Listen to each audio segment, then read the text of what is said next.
इस बार जवाब देगी। देश में मजाक नहीं हो रहा। उनके पिताजी 15 साल मजाक ही किए थे बिहार में। ये देश में मजाक नहीं हो रहा है। देश लोकतंत्र है और ये किसी परिवार का गुलाम नहीं है। लालू प्रसाद जी ने 15 साल तक बिहार को क्या किया है बिहार की जनता जानती है। नरेंद्र मोदी जी ने 80 करोड़ लोगों को खाना दिया। ज्ञान नहीं है तो ज्ञान अर्जन करे। 50 करोड़ लोगों को आयुष्मान भारत से जोड़ने का काम किया। बोलने के लिए, सपना देखने के लिए सब स्वतंत्र है। जमानत बचा लें, जो पहला 2 चुनाव का फेज का चुनाव हुआ है, जमानत बचाए कई सीटों पे पता चल बोल रहे हैं 10 वर्षों में सिर्फ झूठ बोले हैं। देखिए, इनको मुद्दा नहीं है। जो लोग स्क्रिप्ट लिख के देता है वही पढ़ते हैं। ये तो बताएं, दूसरे से सवाल करते हैं लेकिन अपने सवालों का जवाब नहीं देती। आज बिहार के अंदर इनके माता पिता का 15 साल का वो जंगल राज में उद्योग धंधे क्यों बंद हुए, नए उद्योग कितना खुले, ये तो बता दें। यहाँ के निवेशक पलायन के लिए क्यों विवश हुए, रोजगार का अवसर क्यों बंद हुआ, हमारे बच्चे पलायन क्यों किए, ये तो इनको बताना चाहिए। आज यहाँ नरसंहार जो हुआ था इनके रीजन में, हत्या अपहरण लूट बलात्कार का जो माहौल बना था, बड़े नरसंहार का जांच आज तक क्यों फलाफल रिपोर्ट नहीं निकला, ये तो बताना चाहिए। अवसर इनको भी मिला था 506 साल उप मुख्यमंत्री बनने का, सत्ता में रहने का, माननीय नीतीश कुमार जी के साथ। 15 साल उधर और 5-6 साल इधर। ये बता दें कि इनकी कौन सी उपलब्धि रही जिस पर बिहार की जनता गर्व कर सके।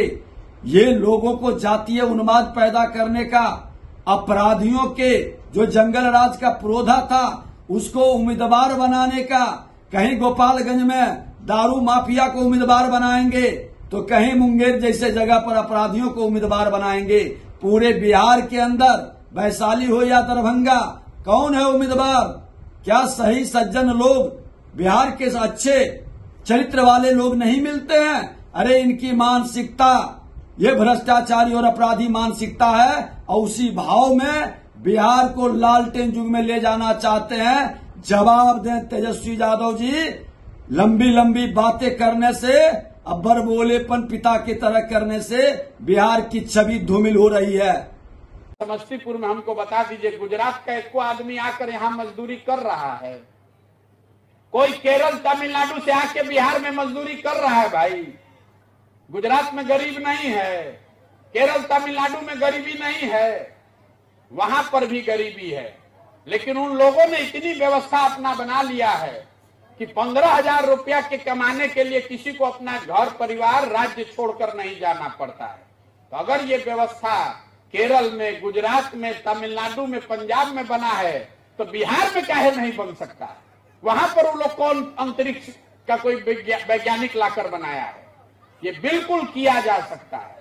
दुनिया भर के विशेषज्ञों से हमने बात करी, साल भर के अंदर ये संभव है।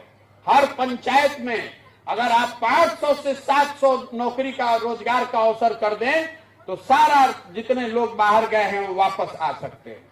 700 हर उसका योजना बनाकर घूम रहे हैं, गांव गांव जाकर वो योजना बना रहे हैं। क्या करने से आप ही के पंचायत में 700-800 रोजगार हो जाए? बिहार में नाली गली बने चाहे नहीं, स्कूल अस्पताल जब बनेगा तब बनेगा, लेकिन सबसे पहले प्राथमिकता है ये पलायन का रुकना। जहां जाइए पूरे देश में, जिसको भी मजदूर चाहिए कहता है जा बिहार से 100 को पकड़ के ले आओ। हम लोगों ने 32 बरस में, लालू नीतीश ने बिहार को मजदूर बनाने का फैक्ट्री बना दिया। हम लोग का आत्मसम्मान मर गया। बच्चा पैदा कीजिए, किसी तरह पेट काट काट के पाल पोस के बड़ा कीजिए, और फिर ट्रेन में, बस में जानवर की तरह बैठा के भेज दीजिए, वहीं पर मजदूरी करेगा।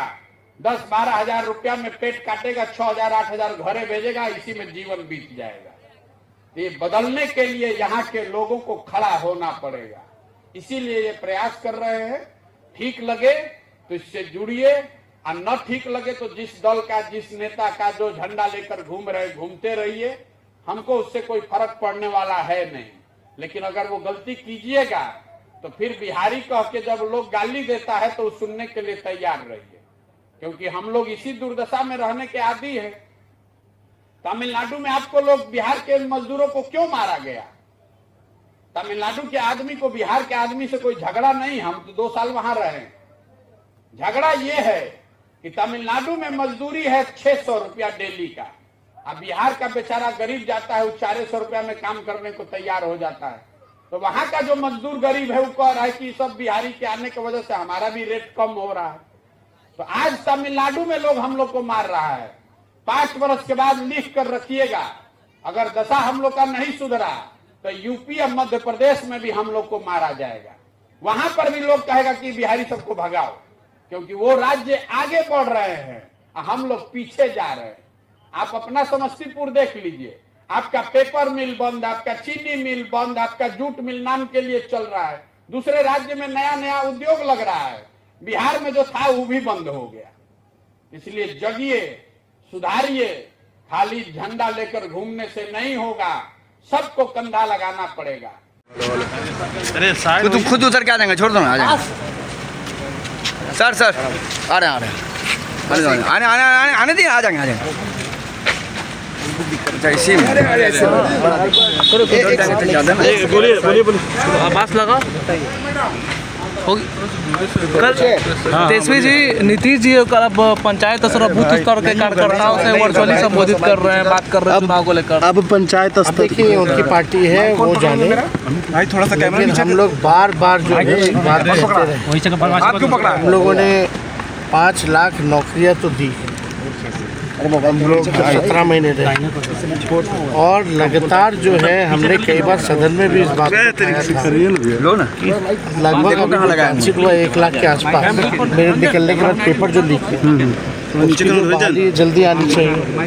और जो 3 लाख जो हम खुद फाइल पर सभी विभागों का नौकरी प्रक्रियाधीन जो करके आए, वो कब तक ये लोग नौकरी निकालेंगे, बहाली निकालेंगे? अब तक इतने दिन हो गए और इस दिशा में काम ही नहीं किया जा रहा है। सारा हम लोग करा करके आए, इनको कुछ नहीं करना, केवल अनाउंस करना है, बहाली निकालनी है। उसमें से मेरा स्वास्थ्य विभाग का भी लगभग 1.5 लाख के आसपास का था, तो वो भी काम इन लोग नहीं कर रहे हैं। तो अभी समझ जाइए कि 3.5-4 लाख बहालियाँ जो है हम लोग प्रक्रियाधीन करके आए। कम से कम नौजवानों भाई हमारे सफर ना करें, इसलिए ये काम होना चाहिए। कलराज चौधरी बोल रहे हैं कि पहले जमानत इंडिया गठबंधन के लोग बचा लें, उसके बाद जीत की बात करें। अरे छोड़िए ना उनका, कोई बात सुनिए।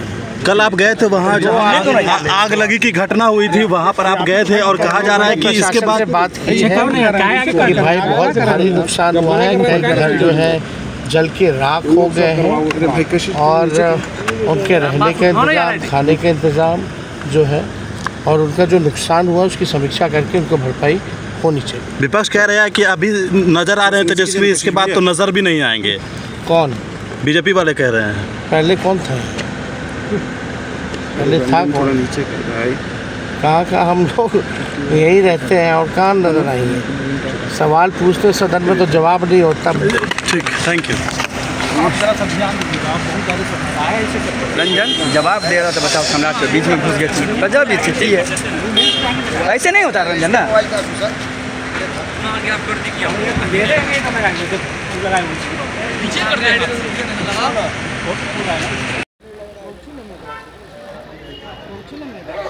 ये भाई ढकेल के हमरा हिन्ने कर दे यार।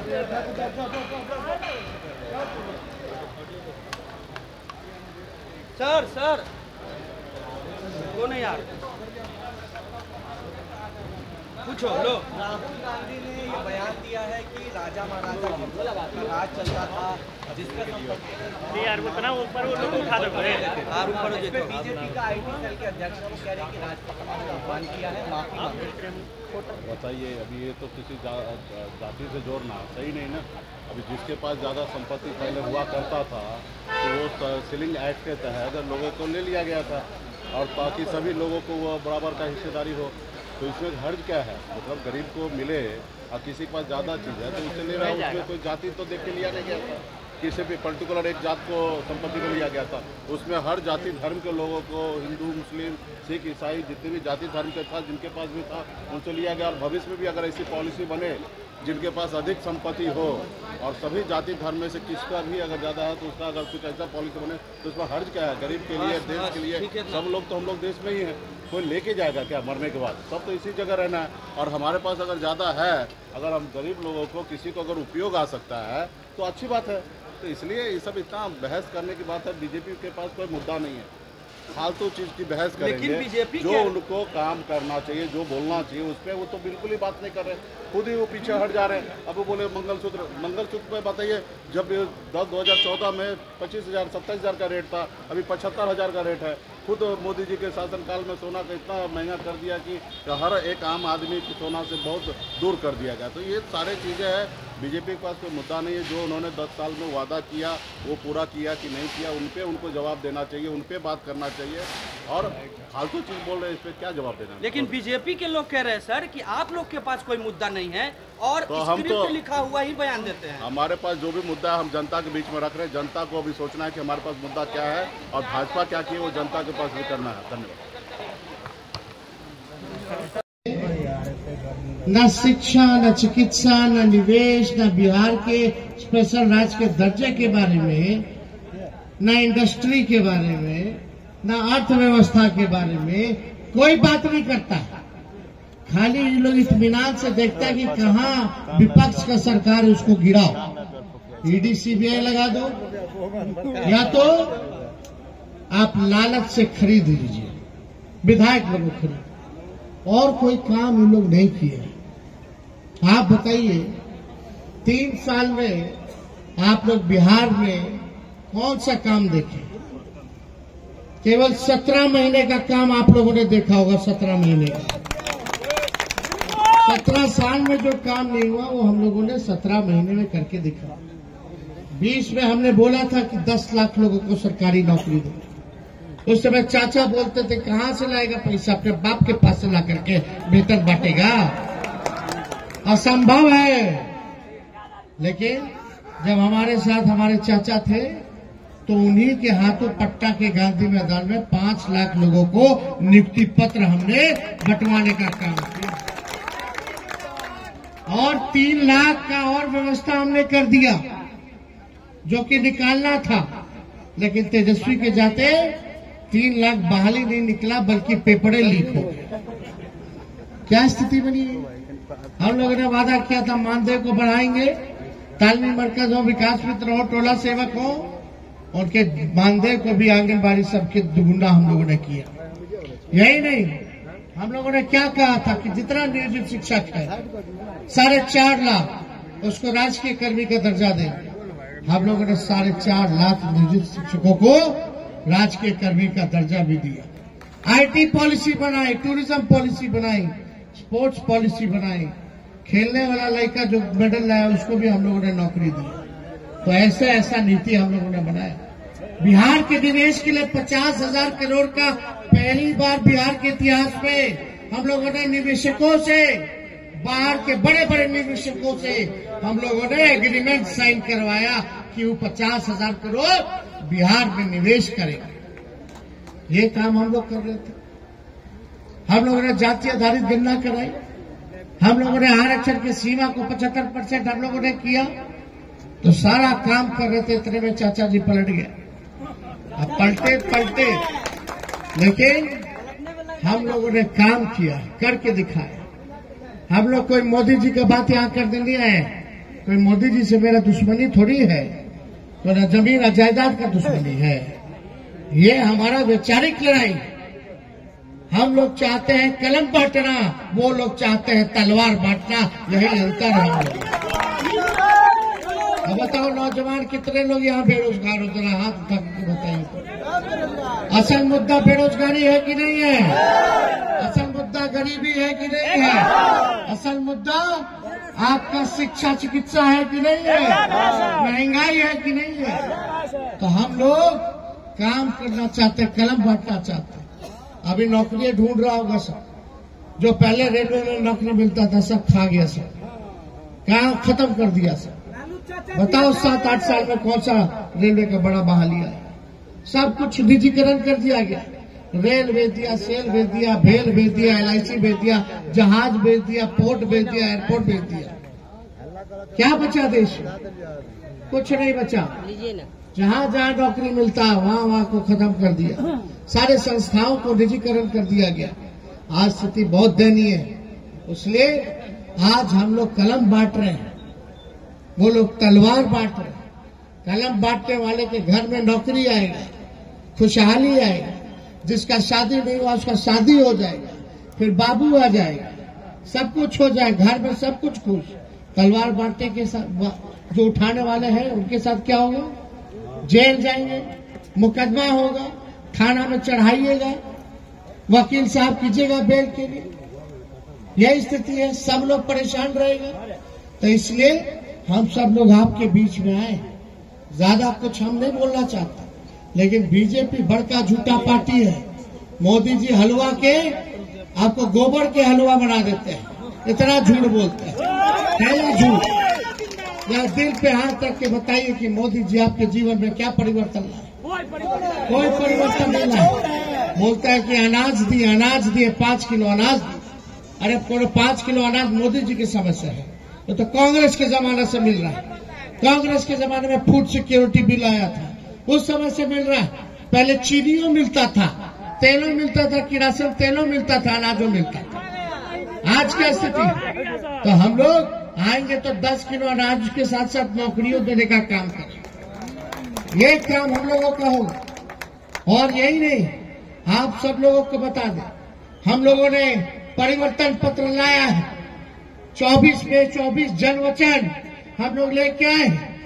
लालू जी का, राहुल जी का, अखिलेश यादव जी का, शरद पवार जी, अरविंद केजरीवाल, हेमंत सोरेन, हमारे स्टालिन साहब, सब लोग विपक्ष के लोगों का अगर सरकार बनेगा केंद्र में, तो हम लोग आने वाला 15 अगस्त से 1 करोड़ नौजवानों को सरकारी नौकरी देने का काम करेंगे और बेरोजगारी से आजादी दिलाने का काम करेंगे। पूरे देश में कितना?